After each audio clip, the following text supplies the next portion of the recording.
have your attention, please? As chair of the North Idaho College Popcorn Forum, it's a great pleasure to welcome you to the fifth and final day of a very successful symposium from the perspective that it's been well attended and you have been so generous to ask questions and our guests have been generous with their time. On behalf of the Popcorn Forum and the North Idaho College Convocations Committee and the associated students at North Idaho College, we are grateful to all of you who have participated, and we want to especially thank the faculty at North Idaho College for encouraging their students to participate, and particularly in a number of cases to encourage those students to use that material in the classroom in giving speeches and writing papers.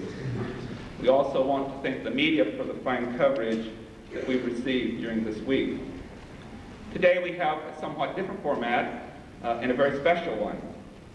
We're going to, on this fifth day, talk about your body and the issue of privacy. We have two speakers, and I want to start by indicating that they have both been most cooperative through this whole process. It's been a pleasure to work with both of our speakers in preparing for this day. On format and rules, we invite each speaker to give a 30-minute address.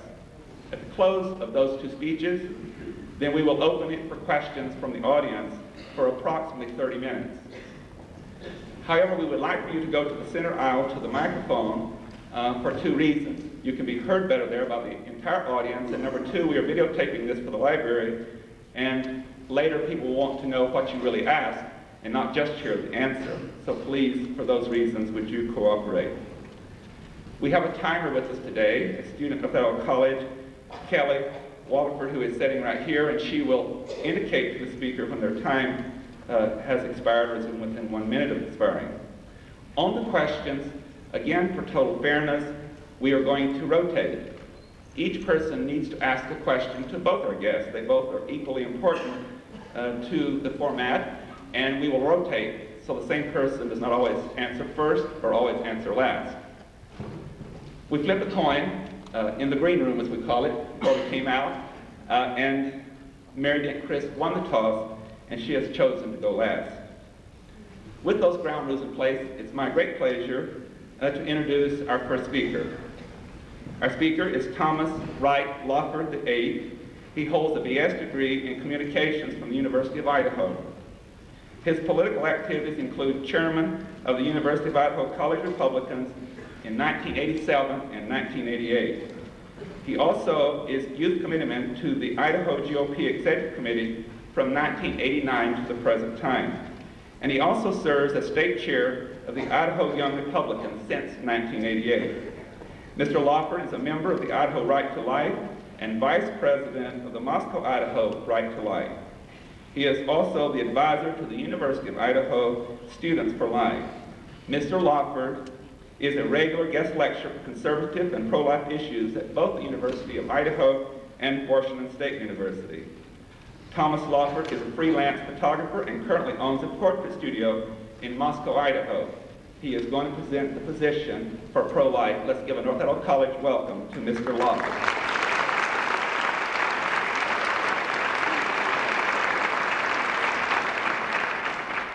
Thank you very much for that kind introduction.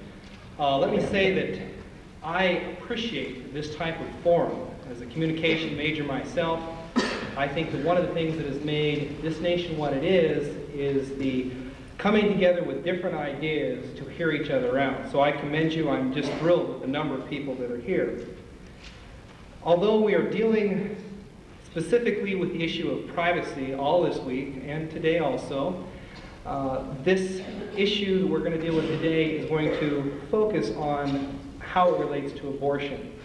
And it's an interesting subject, and I'm not going to make a speech that can be lifted out of the chapter of how to win friends and influence people. If you consider yourself pro-choice, I will probably say some things that'll, well, they'll tick you off. And that's okay. If you are pro-life, I will probably say some things that will offend you and make you very mad too. But fortunately, I'm not here to make friends. You're here to hear my point of view, and that's what I'll give. These are my opinions. These are not necessarily etched in stone, granted of any type, but I have an opinion and I think it's worth hearing. I, as a communications major, have looked at the entire abortion issue of one from advertising and marketing. That is not the normal approach, that people often come to this issue saying, God, the problem is this or the problem is that. I think it's one of marketing. That's my major, and that's what I'm good at. I have seen that the pro-abortionists, and let me define terms here, I think pro-choice is a poor term for this organization. I think pro-abortion is fine, and I don't think they should shy away from it. I look at any group, whether they be for wilderness, they're considered a pro-wilderness group. If they're for the nuclear power, they're a pro-nuke group. And if you're an organization that is after the promotion of abortion, well, pro-abortion, there's nothing wrong with that. They have said, well, we're pro-choice. We're pro-choice. Well, let's look at abortion for a second. There's 4 people involved in an abortion. Obviously, there's a woman. Somewhere along the line, there had to be a man. And there's a doctor that's involved who's going to perform the procedure, and there's a baby. I would view that the baby's choices are rather limited, and usually in abortion the baby dies, so he doesn't really have a choice. Our legal system has determined that the man also does not have a choice nor a say in whether a woman can or cannot have or even delay an abortion. The doctor has already made his choice. He's motivated by one of 2 things, and I'll give him the benefit of the doubt. Often he is involved in the name of helping the woman, helping her out of a crisis situation. That's fair, I'll give him that. Many other doctors are in this clearly because it's their livelihood. They're not into counseling, they're not into prenatal care, they do abortions for their living, so it's a monetary issue for them. And that's fine too. He's already made his choice. So the choice in this entire issue is really down to the woman. She is the one who has the choice, whether it be informed or unconformed or uninformed. Is regardless here. She's the one who gets to make the choice. But when we're looking at the organization, this organization isn't concerned with a woman's right to prostitute her body for monetary gain. She's not interested in the rights of women to become cocaine and crack addicts. That's not what they're after. Those aren't the choices they're concerned with. They're concerned with the choice of a woman terminating her pregnancy via abortion. So there's really not a multitude of things that they're out there to choose from. And by definition, the word choice means that there's a multiplicity of options for us to address. They've narrowed it down to just one, and that's abortion. So I think choice is a misnomer. So I just say, hey, they're pro-abortion. That's what they're after promoting, and that's fine. So I'm very comfortable with that label. So dealing with this woman, she doesn't have a choice. I have seen that this organization then has, the pro-abortion movement, has made a very excellent decision. They have focused on the mom and pops of this world to take their message. And let me clarify this too. I view that there are 8 to 12% of the people that are what I would call hardcore pro-choice people. And at the other end of the spectrum, there's about 8 to 12% of the people that are hardcore pro-life. Well, then we have this vast group of the American populace, and I'll, just for lack of a better term, I'm going to call them the moms and pops of this world, this nation. I'm only going to deal with American issues here. And the abortion groups have targeted that mom and pop category very well. I think it's an excellent move. If I were in your shoes, I would do the same thing, because you need to get that majority behind you.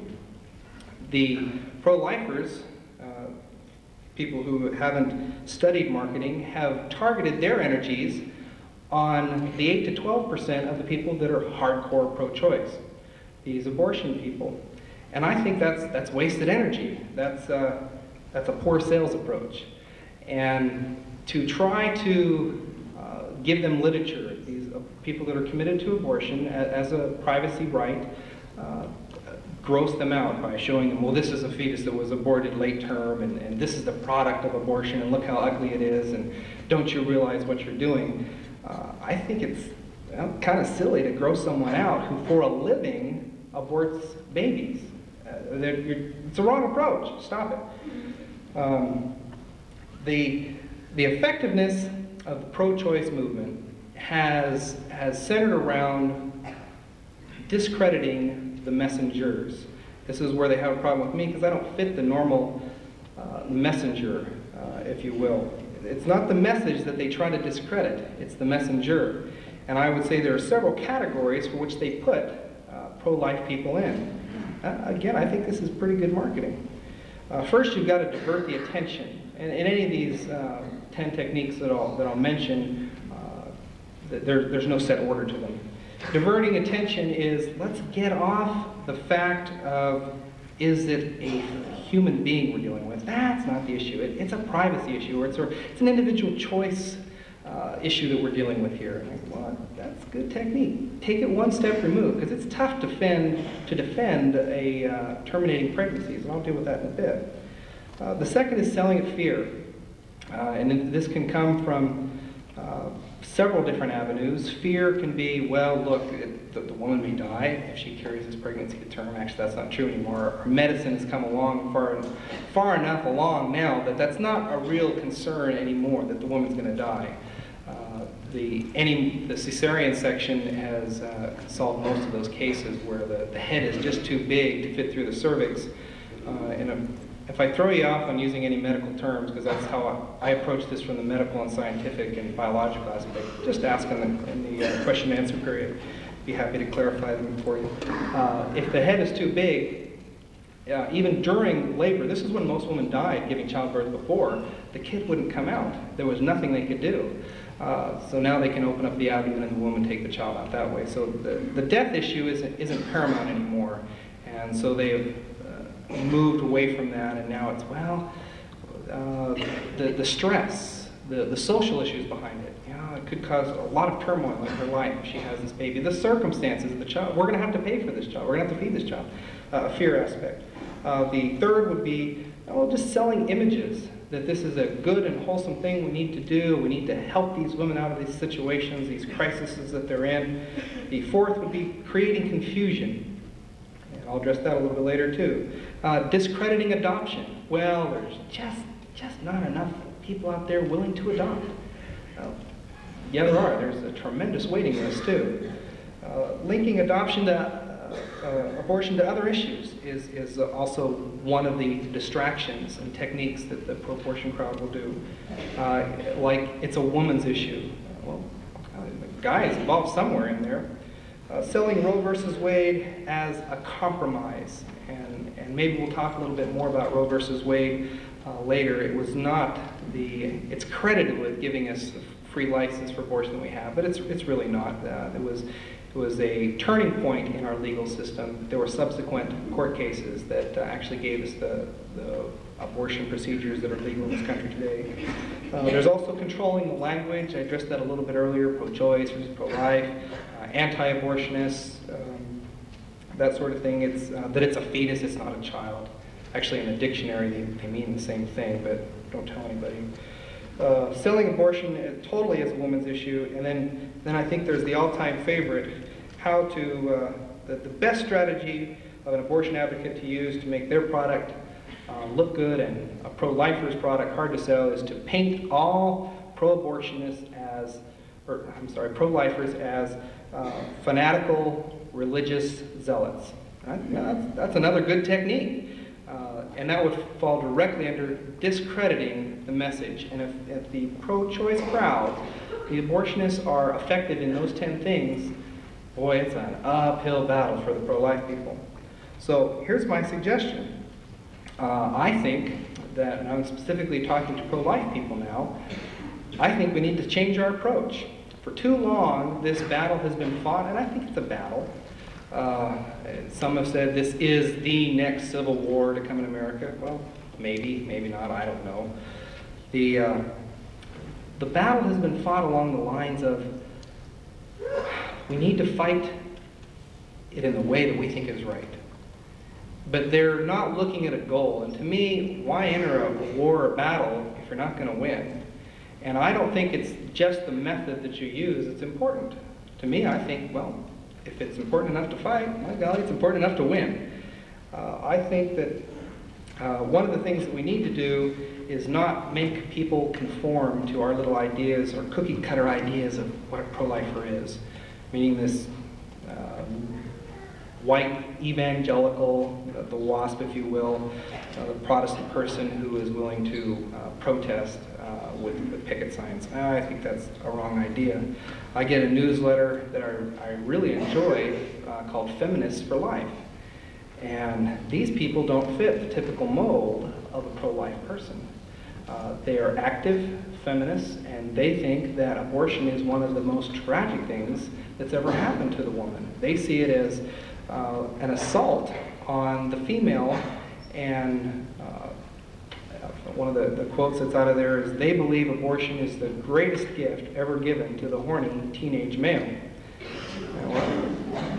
There's some merit to that, and what they're trying to say is there is, before abortion, which is both a symptom and a cause, there is an act of intercourse somewhere along the line. Well, why isn't anybody addressing that? It's like abortion is, we walk into a room and we see someone bleeding and there's a knife on the floor, but all we're interested in doing is stopping the bleeding. And we do this day after day. We come in and there's people bleeding on the kitchen floor.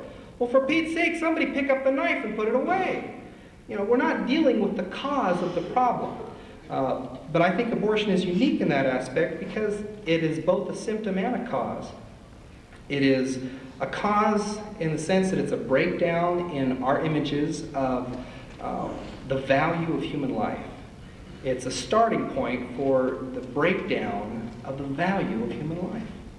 When a woman is, and let me say this too, I am not convinced by any means that the woman is the culprit in this. I view a woman in abortion as the second victim. The child is the first, the woman is the second victim. So don't label us as, well, you're interested in putting a bunch of women in jail. Oh, nonsense. Nothing's further from the truth. I see them as the second victim in a crime. I see that abortion has come to the point where as a cause, it breaks down the willingness of people to hold up high and esteem human life. I think it has the opportunity to lead us into infanticide, the killing of small children, and eventually euthanasia. It just devalues human life, and I think that's very symptomatic of a lot of the problems that we have in our country today. And I'm not labeling all of the problems because of abortion, but I'm saying it's just one of the things that causes us to devalue human life. It is a symptom in the fact that we've been averaging about 1.5 million abortions in this country every year. And it's kind of interesting that it seems to be staying at that number. They don't seem to be growing tremendously, and they don't seem to be declining. And I have not been able to figure that out why, but it has to do with our country's mindset. Some people that used to be the primary target group for the abortion industry aren't interested in abortion anymore. We've also had a vast increase in the number of births to teenage girls. In fact, there was an interesting stat that from the Index of Leading Cultural Indicators. This is just very recently put out 2 weeks ago. It's a national moral decline spanning 2 decades, and they gave 5 stats that I thought were kind of appropriate for today. A violent crime rate in 1970 was 16.1 people for every 10,000. Well, in 1992, last year, there was 75.8. That's 5 times greater. The teen suicide rate is 3.6 out of every 100,000. And in 1992, last year, 11.3 per 100,000. That's 3 times greater. And one other one I pulled out was the SAT scores. Average in 1970 was 975. In 1992, 899. That's an 80-point drop. And that's not taking into consideration the rewriting of the SATs to lower the standard. Divorce rate, 9.2 of 1,000 people in 1970, and 20.9 out of every 1,000. It's over double. And the last one I thought was interesting was out of wedlock births in 1970 were 5.3% of all of the births in the United States were out of wedlock, and last year 28% of all of the live births were out of wedlock. So I thought, well, boy, all of our sex education and all of our condom distribution programs seem to be having an adverse effect. Why is that? And well, that's something you can ponder. But let me get back to addressing why I feel abortion is a symptom. Abortion comes out of decreased mental restraint, actually most abortions are not done on teenage girls, they're done in women in their young 20s, college age particularly. There are people that are hurting, that are lonely, and that have been, I think, sold a lie. And that's a lie that some of it's actually come out of our public school system, that sex is good, pregnancy is bad. And the message that we're told is, and this is part of the controlling the language game that I talked about earlier, is that, well, he who controls the language wins the war. That we have unwanted pregnancies. Well, there was an interesting survey that was done that interviewed 2,500 people, parents that had children, and they said, how many that had 2 or more children, how many of your children were planned pregnancies? Well, actually, the majority of the pregnancies in these 2 or more children families were unplanned. But they kept these children, obviously, because they wouldn't be able to qualify for the survey of having 2 or more kids. And the idea that just because a pregnancy was unplanned equals an unwanted child is a false premise. And I would caution us on that. Actually, my wife and I have 1.75 kids now. We have another couple months to wait. We've been married 7 years, and so ours were planned. We waited, and I can say that both of them are definitely wanted. But getting back to my main point, that this battle needs to be fought and it needs to be results-oriented rather than just method-driven. So there are distractions, and I think they all start with people not being familiar with what Roe v. means. Oftentimes, as I address audiences on this, how many people believe that abortion is allowed in the first 3 months of pregnancy in this country, and most everybody raises their hands. How many believe that in the 3 to 6 months or the 6 to 9? Very few people raise their hands. Well, that's not true. There is no punishment leveled upon any doctor or mother for having an abortion right up till the day before the baby is due. And that's kind of appalling to me. And I wanted to quickly read down a list of some of the options that are given a doctor as their abortion methods.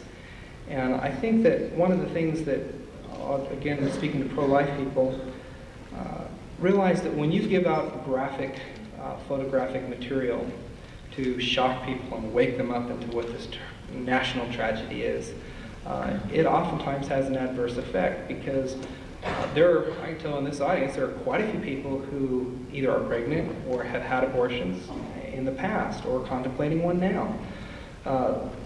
Psychologically, you don't want to know, if you're pregnant and you want to have an abortion, that it's a live baby inside of you.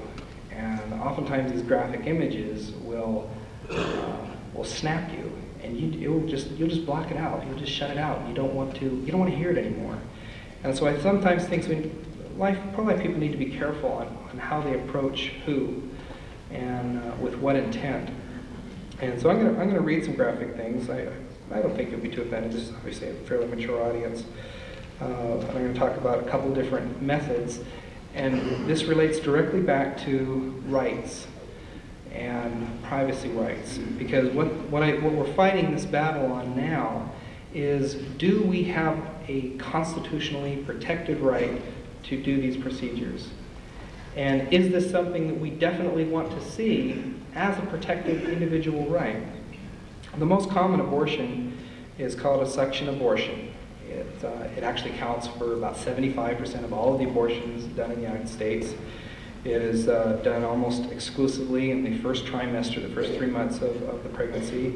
And it's done by dilating the mouth of the womb, the cervix, and sticking in a very sharp object, a curette, which is a hollow-tipped tube.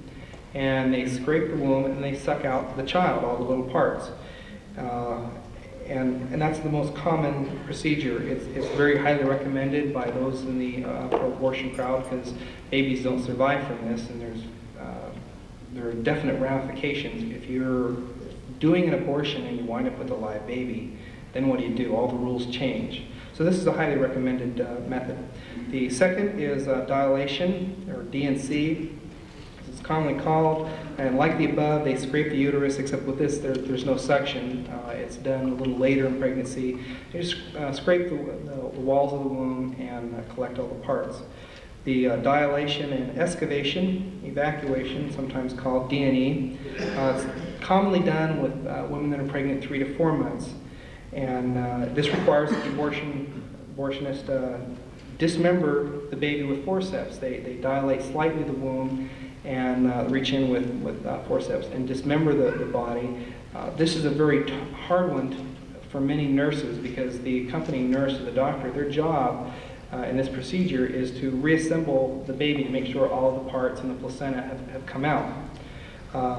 That's pretty gross if you're a nurse who's taken a Hippocratic oath to say, hey, I'm going to protect life, to reassemble the parts of a baby to see if they're all there to make sure that the woman doesn't hemorrhage or continue bleeding or something or have infection. The fourth method, commonly used in this country, oftentimes for second term, very seldom, but sometimes third term abortion, is called a saline injection. This is when they inject a salt solution through the abdomen of the woman's wall into the amniotic sac. That's the sac of fluid that protects and surrounds the baby. The baby dies by breathing in and swallowing the solution, and they usually die in oftentimes 1, sometimes 2 hours. They die from salt poisoning, dehydration, hemorrhaging of the brain or other organs. And one of the side effects of this is that the baby's skin is often burned off. The medical term for this has become called candy apple babies because they come out and the babies are candy apple red because the outer layer of skin has been burned off. One of the problems with this is that often the babies are born alive. And then either, do we have to discreetly kill the baby, or what are we going to do now? We're going to have to let it die, do we kill it? What do we do? So they're poo-pooing that one, many of the abortionists. There's a late-term only abortion, prostaglandin abortion. This one is when they inject a hormone compound injected right into the muscles of the uterus, cause very intense contractions, and it causes the woman to push out the baby, then mainly in second trimester abortion. Also, again, many of these children are born alive, and that's a problem. We can maybe talk a little bit later about the abortion pill, the RU486. It's not just a pill. What RU486 is you do take a pill, a hormone pill. It is 2 or 3 days later you return to the doctor and you drink a solution that basically starts your menstrual cycle and your body flushes your fallopian tubes and your entire uterus, the whole reproductive system. There are a lot of side effects to this. One is the body doesn't necessarily know when to quit hemorrhaging, so you can have a sustained period for a month or more. It's rare, but it's one of the side effects. This drug, in fact, it was USA Today yesterday, California doctor discovered, by golly, he discovered that there are some side benefits to RU486, and that is that it may help prevent certain types of cancer. Well, that's kind of interesting because the Germans who invented this drug, not the French, were working on a cancer drug. And then tragically they found one of the side effects was when administered to pregnant women, they went into a spontaneous abortion. And they dropped it like a hot potato. They had, the same German company had a French subsidiary who said, hey, we're French, we're not expected to have morals anyway, we could use this just as an abortion pill. Actually, that was a commentary I heard on the radio the other day, not my own words, but worth repeating, I thought.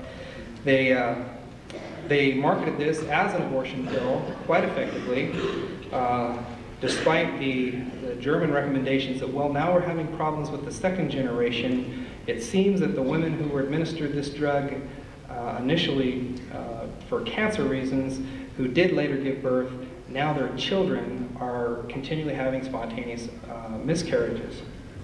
And you're not hearing any of the little side effects that come with this wonderful abortion. It also can take 2 or 3 trips to the doctor, 2 or 3 pairs of trips to the doctor in order for this to work. One theory behind this is, well, we'll make it a monthly pill, we'll take it every month, and that'll prevent us from ever conceiving, holding a child, having the fertilized egg lodge in the walls. The other problems with it are that once it's in this country, it can be used for anything. And I was at a debate a couple weeks ago, and she said, well, it was right after the shooting in Florida, the doctor. And I thought, oh, great. You know, now I'm supposed to take credit for every single thing that every pro-lifer does. Great. We got some real nutsos in our case, on our side. And then I realized, you know, there's some pretty wacko people on the other side of this issue, so I made a deal. I said, hey, I'll take responsibility for all the actions of every pro-life person, on the grounds that you take responsibility for all of the people that are on the pro-abortion side of this issue. And I gave some examples of what this might mean, and gave some cases with some saline abortions where the doctors then had to go strangle the baby. That didn't work, so they drowned the baby. There were several cases where abortions were performed, the monies were exchanged. A particular case I'm thinking of, a lady paid $1,500 for this abortion done to her, and 2 days later she gave birth to a child. And how could this happen? Well, the doctor said that he had the baby, and the woman argued that, well, my doctor has told me that you only have part of the baby because one of the arms is missing off of my child that you pulled off, and I gave birth to a one-armed baby. I go, man, that's sick. Do you want to take credit for that type of action? So I think both sides are without guilt here. They're both have some problem people in the organizations. The latest technique that I'll address is called DNX. This is a new procedure, especially in fact, how many of you watched Picket Fences last night? Okay, because they talked about this with a couple hands. They dealt with this operation where they take the brain cells of a child and inject them into a Parkinson's disease person, and the person will begin to recover. And I thought, well, that's not really fair, because they specifically said on that show that I have a fetus that's 7 weeks old, the perfect age. The people who've done this research, and I have some documentation with me, prefer the later in the term of the pregnancy, the better. And preferably a live birth baby to get these brain cells that will regenerate motor skills in a Parkinson's disease person. And the technique that they've used for that is hysterectomy, where they birth the baby live, take out the brain cells, kill the baby, and inject it into the deceased person. My time is up. Thank you very much.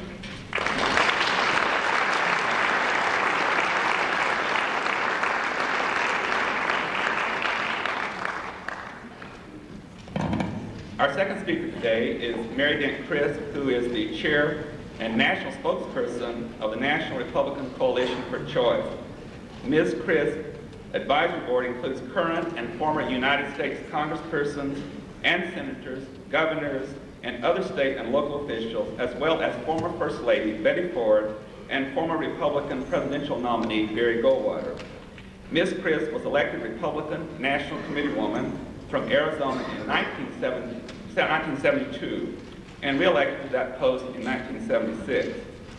Calling the roll of the states, Ms. Crisp was secretary of the 1976 Republican National Convention. Her 20 years of service to the party were highlighted by her election to the position of co-chair of the Republican National Committee in 1977. She served the party in that capacity for 3.5 years. From 1984 to mid-1990, Ms. Crisp served as a senior advisor and national political director to business executives for the National Security Incorporated. Mary Dent Crisp's formal education includes a BA from Oberlin College and a master's program in political science from Arizona State University. Let's give a North Idaho College welcome to Ms. Chris.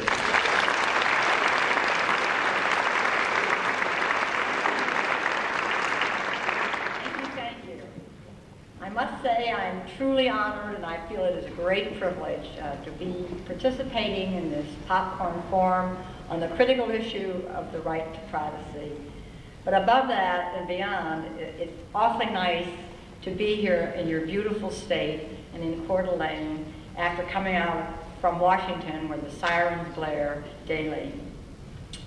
It was January 23rd, 1993. I was in Sacramento, California to commemorate the 20th anniversary of Roe versus Wade with Sarah Weddington. Sarah, at 25, argued the case before the Supreme Court, and she won. It was a landmark decision legalizing abortion, and the decision was based on a constitutional right of privacy. The vote by the court then was 7-2. So for 20 years, American women have had the constitutional right to decide whether or not to terminate or carry a pregnancy without government intrusion. Americans have never given up a constitutional right once they've had it. And American women will not give up their fundamental freedom to control their own bodies. This ability to control their reproductive capacity allows women the freedom to make those personal decisions that most affect their lives, their family size, their education, their employment, their finances, their psychological and physical well-being, their very life aspirations and dreams. Women must have sovereignty over their own bodies. So Sarah and I, with Planned Parenthood of Sacramento, excuse me, not only celebrated that Roe is still the law of the land, but we celebrated President Clinton's remarkable gift. On that same day, January 23rd, the president, having been in office 3 days, lifted the ban on the infamous gag rule on fetal tissue research, on abortion in military hospitals overseas, on import of RU-486, and promised to restore U.S. funding for international family planning. But let us never forget that it could happen so quickly, the very reverse, that in one day an anti-choice president could wipe away these victories. For 20 years, excuse me,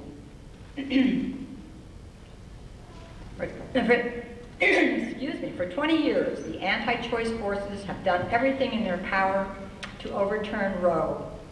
And for the last 12 years, the assault on women's lives has intensified. Now the religious right is growing in strength, in political sophistication, organization, and money. And the Supreme Court's decisions in the last 3 years have severely restricted women's access to abortion services. Let me stress that our victories are no panacea. We must not be lulled into complacency. Complacency is our greatest danger. The battle is not over. The fight for women's lives goes on in every state across this nation. The November election was a catalyst to the anti-choice extremists and the religious right. Today we see restrictive legislation introduced in state legislatures across the land. Excuse me. Remember this, the Supreme Court Casey decision, the Pennsylvania decision, even though it reaffirmed a woman's constitutional right to choose, it was a devastating blow to American women. It severely eroded even further our constitutional right to choose. And we have only to look to the Mississippi law and the enforcement of its 24-hour waiting period. It is denigrating and insulting to women. It is punitive. The cost of abortion goes up each week. Harassment is horrendous, and access becomes more and more difficult. When is this nation ever going to trust women to make their own decisions about their own bodies? It is imperative that we pass the Freedom of Choice Act, which codifies the principles of Roe into national law. Without the Freedom of Choice Act, states will continue to pass onerous and intrusive laws like the one in Mississippi. Last week, I must say, a Senate committee passed the Freedom of Choice Act without restrictive amendments. However, the real battle will take place when the Freedom of Choice Act hits the floor of the House. Then we will see the struggle. Early in January, the Supreme Court's Bray decision shocked the nation. It was a green light to those extremists who would blockade the clinics. It denied federal protection for women access to health care. It made a sham of a woman's constitutional right to an abortion.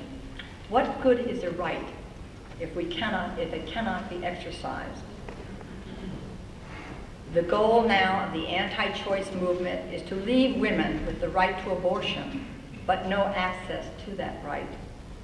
Action has shifted from making abortion illegal to making abortion impossible.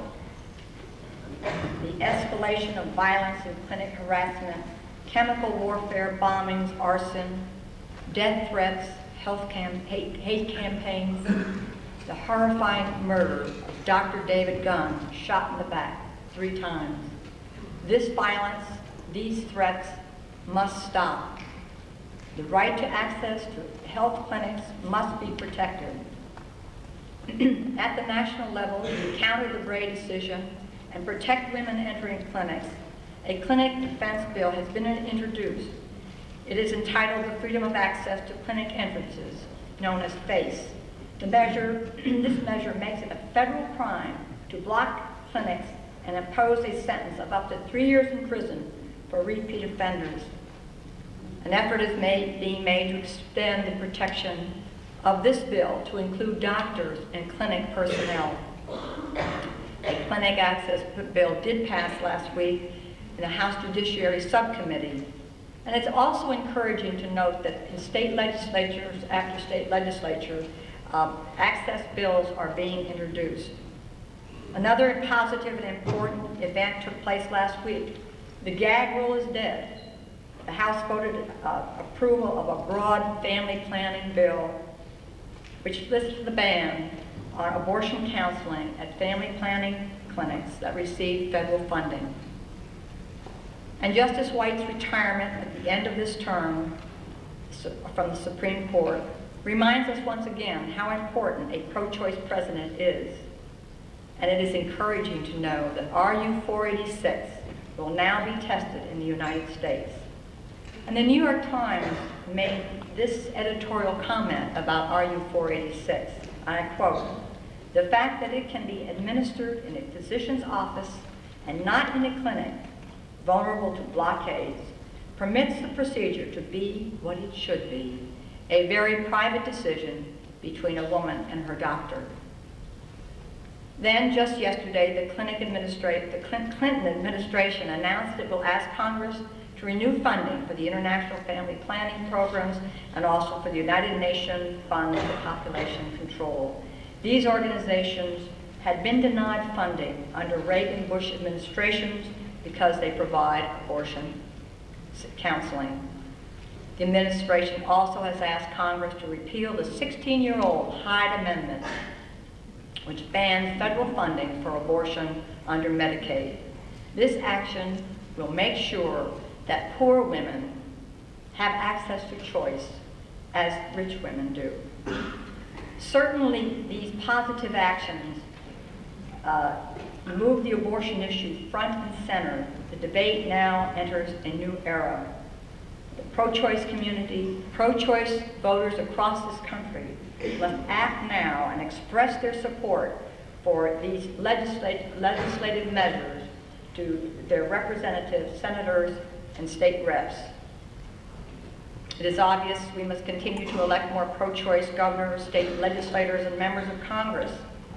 We must increase our legislative strength so that, in fact, we can ensure passage of pro-choice legislation and defeat anti-choice restrictive legislation. Choice is not a partisan issue. It's not Republican or Democrat. It transcends party lines. But we will never win on this issue unless the leaders and office holders of both major parties are committed to protect a woman's constitutional right to choose. The Republican Party is still under siege, searching for its heart, its soul, and its very direction. Haley Barbour, the newly elected chairman of the Republican National Committee, is anti-choice, is a party builder, a pragmatist, and is responsible for winning elections. His inclusive rhetoric that the abortion issue must not be a litmus test for party loyalty, it is encouraging. However, actions speak louder than words, and time will tell. The late Republican National Chairman Lee Atwater discovered that the Republican Party's anti-choice position was a losing position in 1989. We lost 2 gubernatorial races in New Jersey and Virginia. Pro-choice Republicans crossed over and voted for the Democratic pro-choice candidate. Thus, Lee created the Big Tent philosophy, a philosophy of inclusion.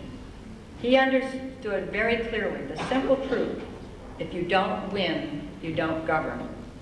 Even Rich Bond, the outgoing chairman of the Republican National Committee, in his farewell speech in January, warned that the party was on a disastrous course on the abortion issue and its accommodation of intolerance and zealotry. He reminded us that the law of the land included a constitutional right to choose. Nevertheless, the anti-choice forces within the Republican Party are relentless. For them, the issue of abortion is not negotiable. The Republican Party is still anti-choice, and according to Fabrizio and McLaughlin, Republican pollsters, they claimed in January only 6% of all Republicans support the platform as it now stands. The platform of the Republican Party reads as such: abortion is not permitted under any circumstance, not even to save the life of the woman. The National Republican Coalition for Choice, which I am involved with, has a unique role to play in the pro-choice movement. We are not a PAC, we are a national grassroots political organization, willing to do the nitty-gritty work of organizational politics to take our party back. Our ultimate goal is to protect the woman's constitutional right to choose and build a Republican Party that reflects that position. The coalition is more determined than ever to change our party's platform, to elect pro-choice Republicans at all levels of government, and to elect a pro-choice Republican president in 1996. To defeat anti-choice Republican incumbents in primaries is paramount to our cause. The best way for my party to change its anti-choice position is to actually remove these anti-choice incumbents. And as a coalition, we will continue to build our grassroots pro-choice Republican Action Network. Our political power, our national visibility and credibility rests on our growing numbers. Numbers do make the difference. And it's important to remember that the Republican Party historically has supported women's rights. During the 70s, the party was a strong advocate of women's rights. The party leadership launched a nationwide drive to ratify the Equal Rights Amendment. In 1980, everything changed. The pain still lingers. The party's platform reneged on a 40-year commitment to the Equal Rights Amendment, and for the first time in its history, asked for a constitutional amendment to ban abortion. I denounced publicly that party platform. I felt it was in conflict with my party's basic fundamental beliefs of individual rights and freedom from government interference. So the pro-choice Republicans in my party have got to fight within, or else women's rights will once again be abandoned. The anti-choice movement in this country is fundamentally a relentless assault on women. It is punitive, it denigrates and subjugates American women. It is power and control over our lives. We're talking about the lives and destinies of real women. We're talking about liberty. We're talking about freedom for women. We're talking about our daughters, our granddaughters, and future generations. We're talking about keeping abortion safe and legal for all women, the young and the poor, working and rural women. We're talking about abortion prevention. We're talking about a commitment to reduce teenage pregnancies.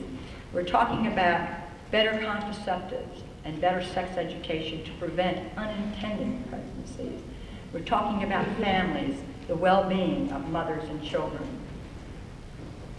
American women, we must never, never allow women's lives to be used as a tradable political commodity.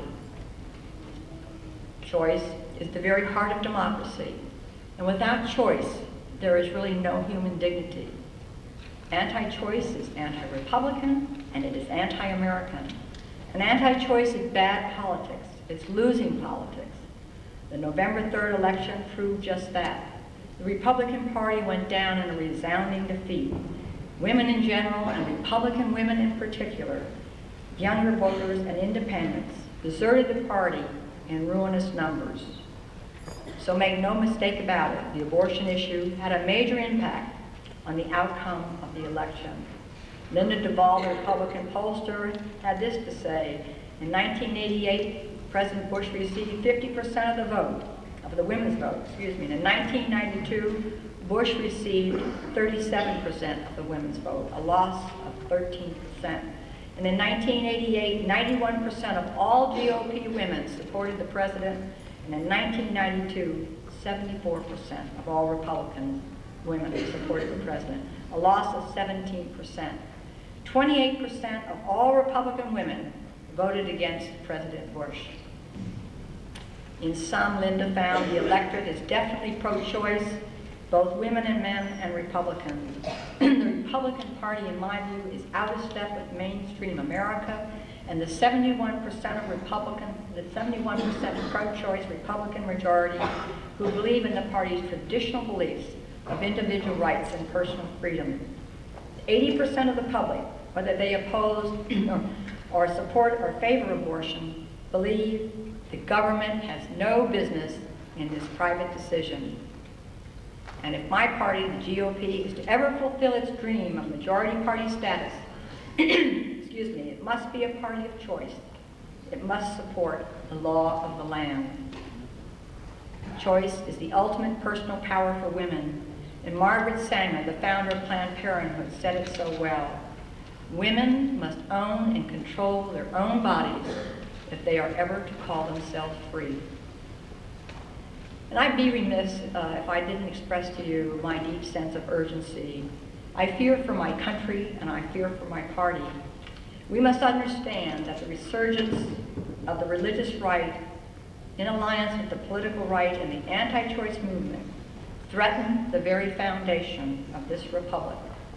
It was painfully clear to me at the Republican National Convention, a mean-spirited and shameful display, that the militant anti-choice forces led by Pat Robertson's Christian Coalition had very skillfully used the organizational tactics to seize partial control of the Republican Party at the national, state, and local level.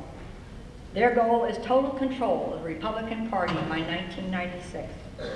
Choices issue, excuse me, is still a lightning rod, a galvanizing issue, but they care nothing about the Republican Party. Control of the party is only a means to an end, and of course frightening enough. Their ultimate commitment is to take over control of this country. They would abolish separation of church and state in America. They would reconstruct America according to the Bible. They will continue to promote their family values, bash homosexuals, and deny abortion rights to American women. They are promoting abstinence-based sex education programs that exclude discussion of contraceptives, that are promoting homeschooling and opposing the public school education. They are promoting teaching biblical creationism in the schools and mandating school prayer. They are effectively organized with over 300,000 people. They organize through their churches, through their pastors, and they are building, excuse me, from the bottom up. The religious right leaders call this grassroots activity a political holy war. Their work is stealth-like, taking the public by complete surprise. These actions should frighten all of us who cherish the principles upon which this great nation was founded, of justice, equality, personal rights, and freedom. And what does the Christian Coalition really think of women? Pat Robertson wrote to his followers last fall in Iowa in a letter opposing the Equal Rights Amendment, and he said, "The feminist agenda was not about women's rights. It was about a socialist movement where women leave their husbands, kill their babies, practice witchcraft, destroy capitalism, and become lesbians." If it wasn't so serious, it really would be funny, but it's awfully sad. The bottom line for them is political power, raw power. The radical religious right is determined to impose their views on this nation by law, one way or another. In other words, they want to legislate their morality on the rest of the nation, and I call that moral imperialism, and it absolutely terrifies me. Their long-term strategy is domination of both houses of Congress and every state legislature, stacking the Supreme Court, holding a constitutional convention, and electing a born-again anti-choice president. In 1930, in another part of the world, extremists began their march on an unsuspecting world. Community leaders and opinion makers ignored the danger signs. We cannot afford to make the same mistake. We are a nation that proudly honors and respects religious and political pluralism. So the pro-choice Republicans will fight the Pat Robertson Christian Coalition. Their agenda is the antithesis of what this nation stands for. We will fight to take our party back, precinct by precinct, county committee by county committee, state committee by state committee. There is no room in our party for these religious extremists. And finally, complacency is a terrible danger, and I believe that the greatest threat to the security of this great nation is when individuals choose not to be involved. And in closing, we are blessed to live in this great democracy of ours, where individuals do matter, we do make a difference, and we have the privilege and we have the responsibility, the power to make a difference. It is really up to us. The choice is ours. It will take eternal vigilance, but that is the very price of freedom.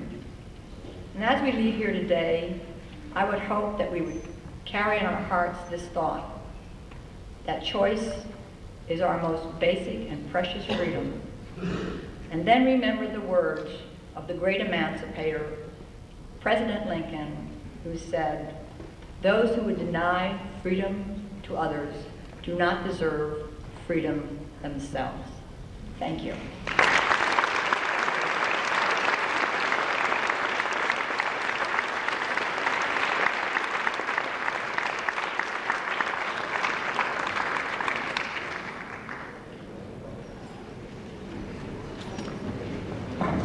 As we promised you at the beginning of the program, we will have a question period, and thank both of you speakers for being with us.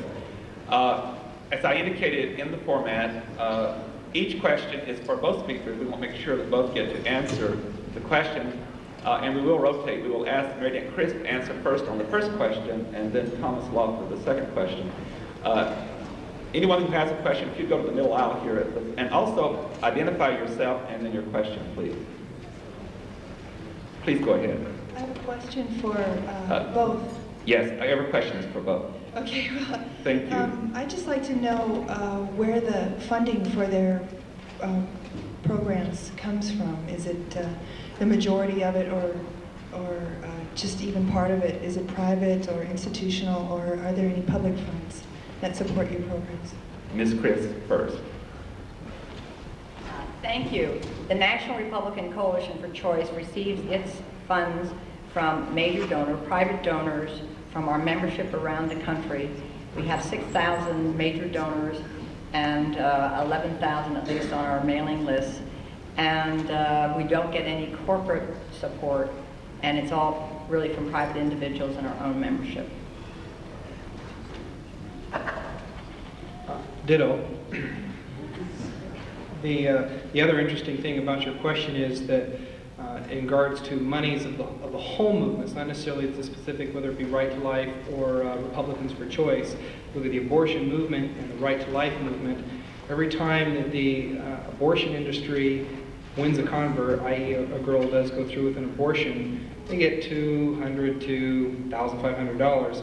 Every time the pro-life movement prevents someone from having an abortion and putting her through prenatal care and through paying the cost, they lose $1,000 to $2,000. So it's kind of interesting when I talked earlier that they seem to be holding about 1.5 million abortions a year, yet their operation brings in money and ours drains money. So private industry and individuals is where the money comes from. Next question, please. And Mr. Lawford will answer first this time. I'm Dee Lawless. I'd like to ask both of you if in this pro-choice movement they are not forgetting someone else, the baby. What is more important, the life of the baby or privacy for the mother? And a second question, if I may, do you see the enormous increase in child abuse in the last 20 years since Roe v. Wade? Doesn't it follow that if people accept the destruction of human life before birth, it's okay to abuse or even kill a child after birth? Yes, no, yes, yes. Kind of interesting that you bring that up. Yeah, I think there is another individual involved here. And if you will picture a typical high school scale of a balance, and if we put on one side of the balance, we stick the social issues that are involved in having an abortion, mental stress, anguish, the shame that could possibly be involved with having an illegitimate baby, and put on the other end of the scale fetal mass, the product of conception. I would say that the scale is tipped. Hey, no problem, the social issues went out. But if you put on the other end of this scale, we have a living human being. I would say it tips this way. So it comes back to the crux of my thesis is it a child or is it a choice? And if we're dealing with a real live human being, all of this discussion is moot. We can just go home. It's a person. And I think that is the case. And when Roe v. Wade was discussed, we didn't have the scientific evidence that we do now. We didn't know about the DNA structure, that it hadn't been discovered yet. We didn't know that when you have an egg that has 23 chromosomes and a sperm that has 23 chromosomes, when they meet, they become instantly a chemical reaction, a new living cell, a single-celled thing that has 46 chromosomes that make up its genes. And the DNA structure in that determines everything that a human's going to be. It determines their eye color, their color of their hair, how tall they're going to be. The only thing that needs to be added to this person, the only thing that will happen to it is time and nutrients. That's all that changes. That's all that's put into that from that point on. And human beings are the only animal or plant on the entire planet that have 46 chromosomes that make up its nature. And that starts at the moment that the egg is penetrated by sperm. So I'd say if it's a person, which I think it is, it weighs out. If it's just fetal mass, hey, social issues went out.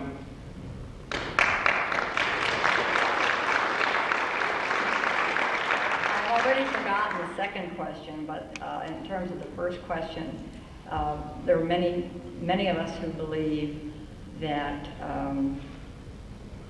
it's a potential life.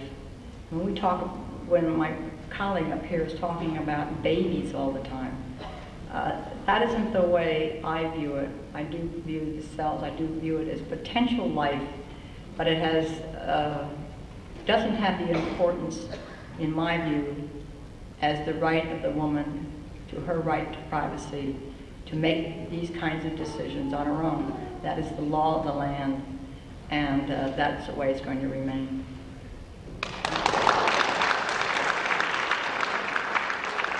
On this question, Ms. Crisp will answer first. Well, of course, my question is to both of them, but I can't resist making a remark to... You want to identify yourself? Yes, I'm Judy Watley. And yes, you do fit the stereotype of pro-life or anti-choice by the inflammatory language that you use and stressing the medical procedures rather than the life experiences of the woman involved. My question is, you mentioned in your talk that Roe v. Wade basically doesn't have restrictions, and I know it does in the second and third trimester, and that there are some restrictions where a woman just can't go in and obtain a legal abortion the day before she's due to deliver. Could both of you speak to those restrictions for the audience? Thank you, Judy. Just looking at the Freedom of Choice Act, which I said in my remarks would codify the principles of Roe into national legislation and standardize what could happen in the various states. What the Freedom of Choice Act says now is that a state cannot restrict a woman's freedom from choosing to terminate a pregnancy before fetal viability, and that takes us up to almost the second trimester, or up to about the 24th or 25th week. And from that time on, under Roe, under the Freedom of Choice Act, which would codify principles of Roe, the life of the woman, only to save the life of the woman, would abortion be legal. There are 3 states right now, Hawaii, Alaska, and New York, that specifically in their laws regarding abortion use the term viability that Mary mentioned, which is a loose term, which means that this, whatever it is inside the woman, cannot live and sustain its own life outside of the womb. Now, as medical procedures continue to develop, we've seen this go from 32 weeks to 24 to 21 to 20 weeks, some even 19 weeks now in gestation period. We can keep the baby viable. I think as we continue to see medical procedures continue to develop, we'll see it down to 10 or 12 weeks. So viability is kind of a tough term to use, but that's the only restriction that's left on those. In some states, there's just no restriction. As long as it's in the womb, it's considered a fetus that can be aborted. In some states, they do put restrictions on it. Well, if it's not viable, it can be aborted. But if it is a viable tissue mass, then hands off.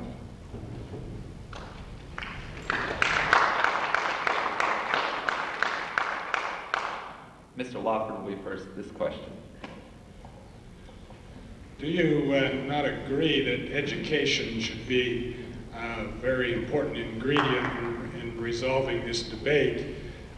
We have education, sex education, we have contraceptive education, we have sex orientation education. Should we not provide good education with the most recent scientific information available to everybody, but in particular to those who are considering having an abortion, and also education that would show the procedures prior to having the abortion by way of a video or something to that effect.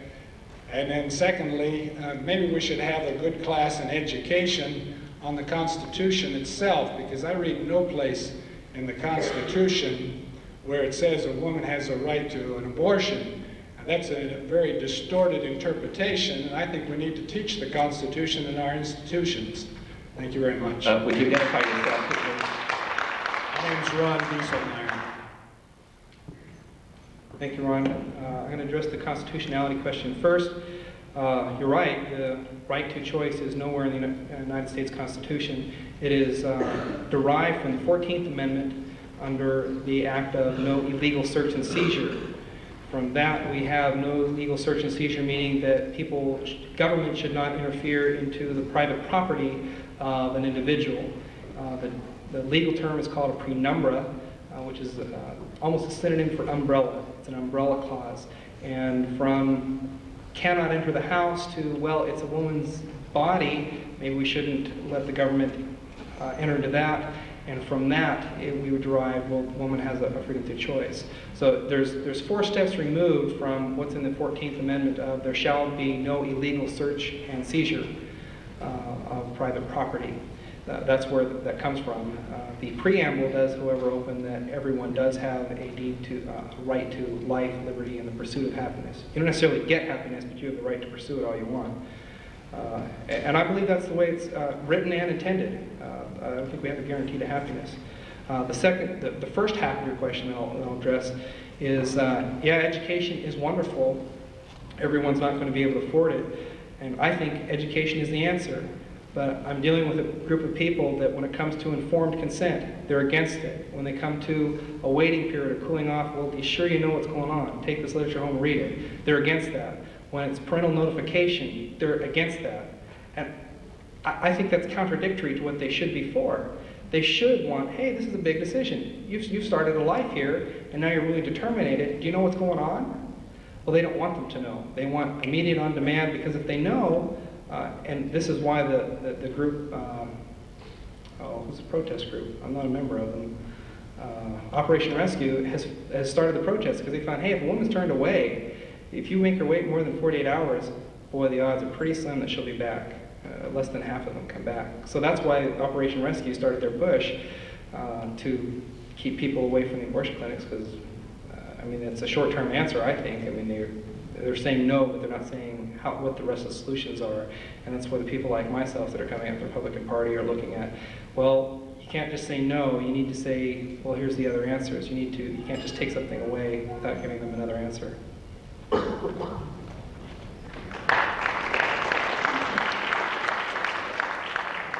It really saddens me to hear men talk about women and their decision, a very private decision, about their own bodies.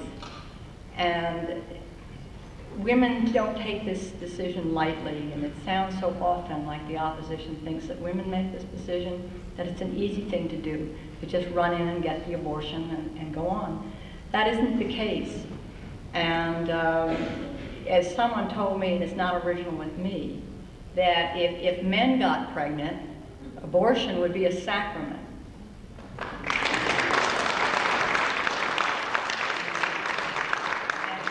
to me, again, it's when is this nation ever going to trust women to make decisions about their own bodies?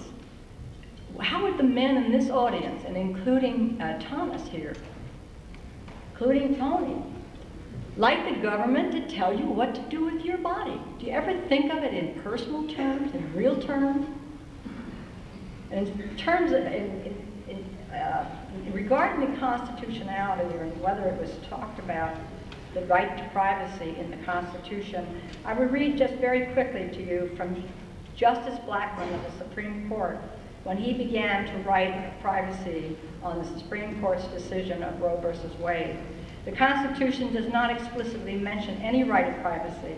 In a line of decisions, however, going back as far as 1891, the court has recognized that a right of personal privacy or a guarantee of certain areas or zones of privacy does exist under the Constitution.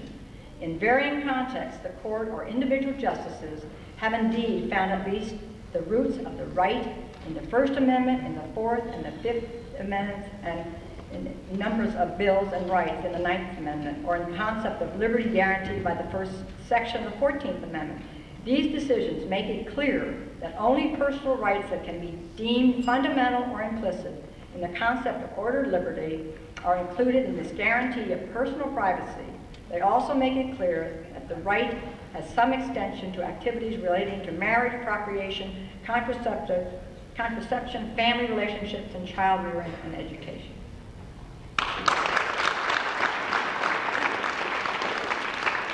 This time, Ms. Chris goes first. Please identify yourself. My name is Lou Storza. Can I assume you both are parents? Are you? Your grandparent, okay. By the way, we have had a right that was taken away from us. Under the Dred Scott decision, slave owners were able to own slaves, and I think things have gotten a lot better since we got rid of that right. One of the comments I'd like to make is that being a parent and I'm a parent, and I know what it's like to have a child grow. I'd like to know when, because this whole abortion thing is a very subjective thing, when life begins. When did life begin with your child? To begin with, we're talking about a religious, moral issue, and I only know that when my child, the potential life was there, but certainly not a human being with a soul and a spirit, which I think comes when a child comes into this world. And it really annoys me too to think that one child out of 5 in America today is poor. And we know about child abuse. We talk so glibly about babies and coming into this world. I rarely hear the opposition talk about the quality of life of children once they are here. And it's very disturbing to me.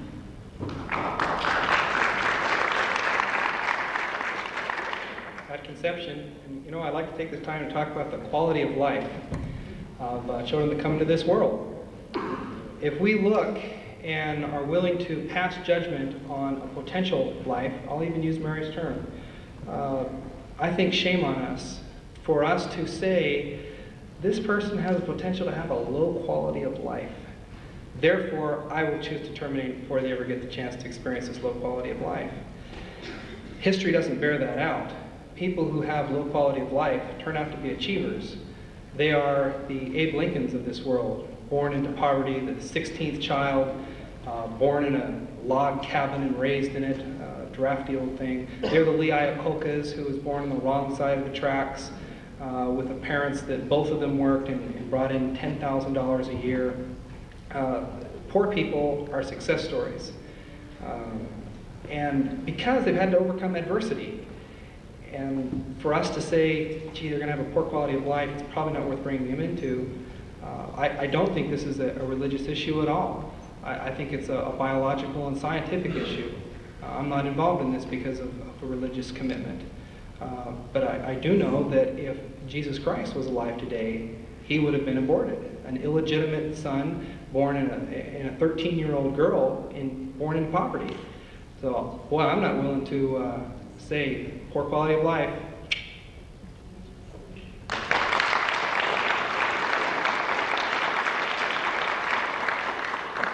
Before the next question, they do have to have lunch and have other obligations, so those who are standing, we will end with those questions, you four. And the next question, Mr. Lawford will answer first. My name's George Valentine, and I would like to know what this does to the medical profession, because it seems to me well, if doctors are to heal people, and if they're involved or in a way support those other doctors who are involved in eliminating some people, what does this do? I mean, it's got to have some repercussion in the medical field. And as far as what's its connection with euthanasia as well? Because it seems like they're both coming together. Like there's this almost a death wish in society where now that the young are being killed, the babies are being killed, on the other side of the spectrum, the old people are kind of feel like, well, maybe I'm, as a choice, maybe I'm taking up too much space, or I could give my space to someone else and check out. That'd be a nice, noble thing to do, maybe. So, if you could speak on. Well, you certainly opened up a nice can of worms there. Thanks, George. Hey, I think it's tough if you're a doctor who's taken a Hippocratic oath to say that I am committing my life and my talents to heal people. There's two things that are happening.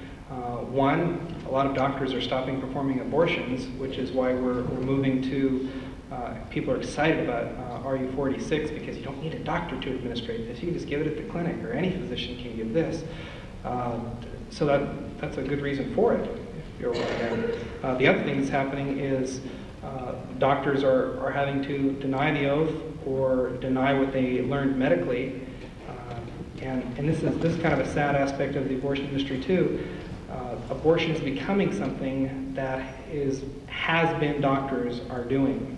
And I think it's a tragic thing, because if you can't keep up with the medical procedures, you can't keep up with current medical technology, this is something that doctors are declining into the abortion industry. As far as euthanasia, I think there is a tie, and I addressed that earlier, that it's just a devaluation of human life in general. That's part of this is the cause, not just a symptom of abortion.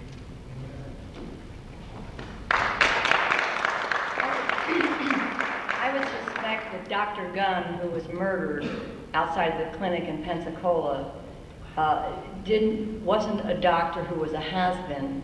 He was a very committed gentleman who was trying to help women with their lives. And when we talk about babies, when you talk about abortion, we're talking about maybe a glob of protoplasm. We're not talking about a baby. And most abortions are done in the very early stages of pregnancy anyway. And today doctors are targeted by Operation Rescue and Rescue America. They're intimidated, they're harassed. Even the medical schools are harassed in terms of intimidation, not to teach doctors the abortion procedure. I was married to an obstetrician gynecologist and oncologist, and he still does abortions, but he doesn't look at it as my colleague was describing. And I think we have to be very careful talking about the medical profession and how they look at their work and the Hippocratic oath. Because indeed, healing is one thing, but an abortion is something entirely different. And it's only still a potential life, and it is not the baby. Again, Ms. Chris will be first. My name is Jackie Peak, and as we look back our country on how we treated the slaves, which were termed non-humans, we are simply appalled. We're also appalled at how Hitler treated his population of non-humans. And I'd like to ask, what will the population of this country 100 years from today think of what we did to our population of non-humans? Well, you make a hypothetical question. I don't even know how to respond to that. Excuse me. Are you applauding me or the question? You want to repeat the question, please? What will the population of our country 100 years from today think of what we did to our population of non-humans? It's hard to say, but I think the major problem today in this world is saving our planet. So again, and I would repeat, we're talking quality of life, we're talking a clean environment, and how we look at this world. The very fact that the Clinton administration would renew U.S. funding to international family planning and the United Nations Population Fund, I think is critical. 100 years from now, what the population thinks about your question or the whatever you call these people, I think is totally irrelevant.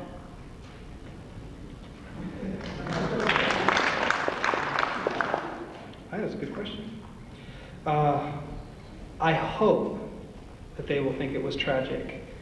To date, we've had well over 26 million abortions occur in this country alone, and we're not the leading nation in abortions.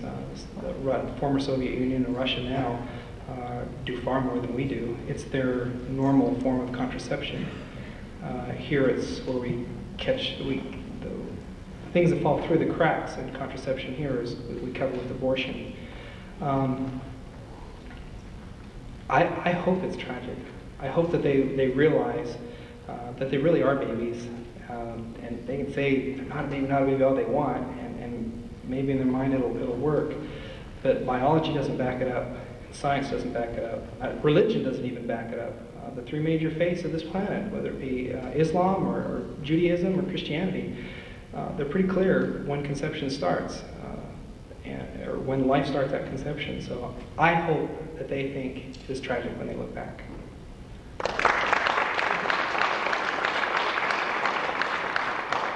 Mr. Lawford first.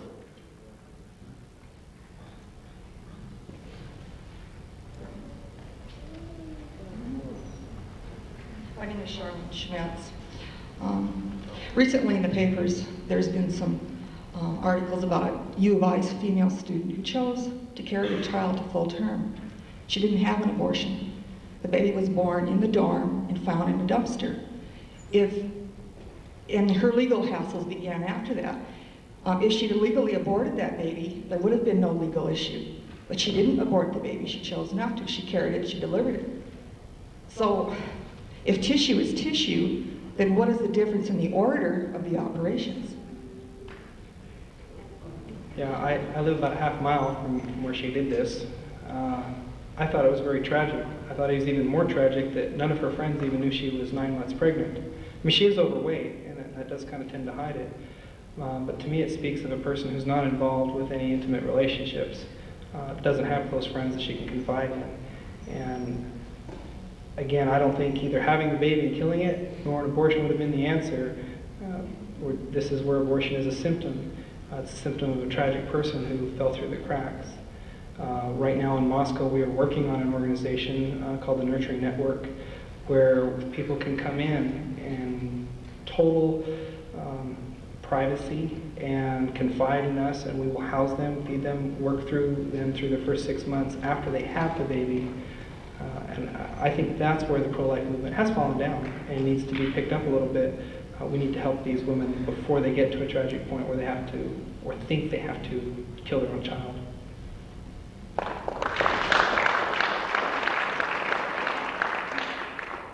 I don't know the story, but it sounds like it's an individual, a woman who is terribly distraught, very emotionally upset and confused, and probably is desperate with little hope and no one to turn to. And the story's tragic no matter what the outcome. This will be the final question, and Ms. Crisp will go first. My name is Aaron Jones, and I'm just looking for a general response from either one. I just like to know if you know, like maybe this young lady here, or maybe that lady in the front there, if you know them personally. And I thought this popcorn forum was about privacy, and I want to know what my wife's womb, or what my mother's womb, or what my little sister's womb is doing on a public display here in front of all of you, and who do you think you are to go ahead and decide what they do with their body? Are you their God? Do you decide where they go and what they do? You don't know what personal decisions they have. You don't know where they've been. You don't know who they are. How can you decide what they do? Who are you to decide? You can't make that decision for them. They have to be the one to make the decision for themselves. And until you realize it, then you're all just being like the Soviets here, and you're all deciding for everyone else. And that's wrong. That is wrong.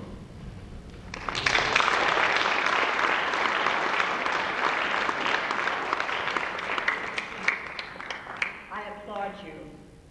And we were here to discuss the right to privacy, and which is the basis of the Supreme Court's decision of Roe v. Wade, which granted a woman the constitutional right to choose an abortion or to end a pregnancy. And I think you said it eloquently. I think that it is a right to privacy. It's a decision that should be made by the woman and her doctor. And as I said earlier in my remarks, women without the ability to control their reproductive capacity do not have the ability then to make the kinds of decisions that affect their lives, as I said, whether it be family size, whether it be education, whether it be employment, finances, her psychological and well-being, or her very life aspirations and dreams. So I commend you and thank you. It's a wonderful note to end on.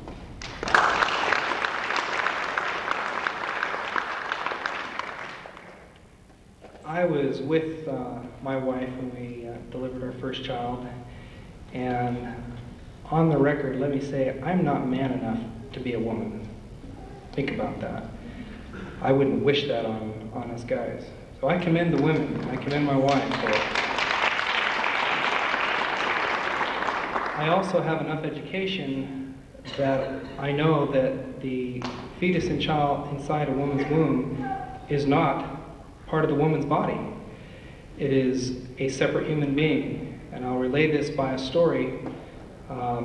It was told to me by a sixth grader, was a story of a sixth grader, where he came home and said, "Mommy, I'm confused. We learned in health class today that, well, that a guy has a penis and a girl has a vagina. And he was very proud that he knew these terms. And he says, but we also learned about abortion and that the baby's a part of the mommy. But aren't half of the babies born boy babies? And the dad consoles him and says, well, that's about right. So he says, well, if a mommy has a boy baby inside, does that mean that she has both a vagina and a penis? And well, you know, the kid was onto something there. Not only does the part of, we're dealing with its own brain waves, its own different blood type, oftentimes almost half a different gender. This is clearly not the woman's body. It has its own heartbeat. It's a separate system. And it is, if you'll study science, you'll know that it's actually the baby, the zygote, that controls the reproductive system in the woman, not the woman's body. It's the zygote that sends a signal in the chemical reaction that says, hey, it's time for menstrual cycle to stop, and it's time for birth to happen. It's not the woman's body.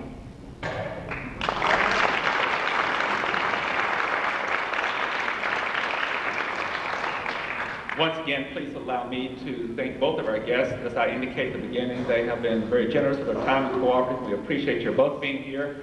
I would also like to say that it's been a very informative week. Thank you for coming, and with this, we end this week's program on privacy.